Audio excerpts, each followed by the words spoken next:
एक बार की बात है, एक घने जंगल में एक छोटा सा खरगोश रहता था।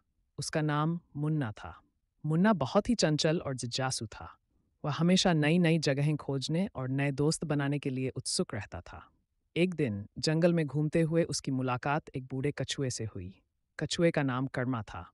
कर्मा बहुत ही समझदार और शांत स्वभाव का था।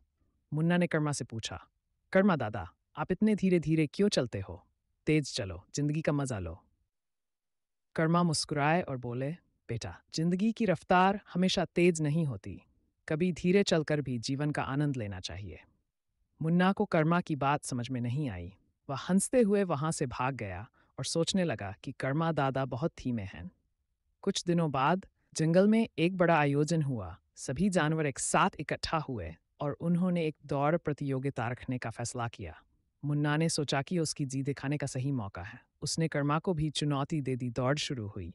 मुन्ना तेजी से भागा और कर्मा को पीछे छोड़ दिया। रास्ते में मुन्ना को एक नदी दिखाई दी। वह घबरा गया क्योंकि वह तैरना नहीं जानता था। तभी कर्मा धीरे धीरे वहां पहुंचे और मुन्ना की मदद की। कर्मा ने मुन्ना को अपनी पीठ पर बैठाया और नदी पार करवाई। मुन्ना को अपनी गलती का एहसास हुआ।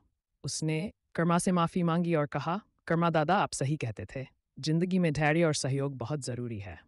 कर्मा मुस्कुराए और बोले, बेटा, हर किसी की अपनी खूबियाँ होती हैं। हमें एक दूसरे की मदद करनी चाहिए।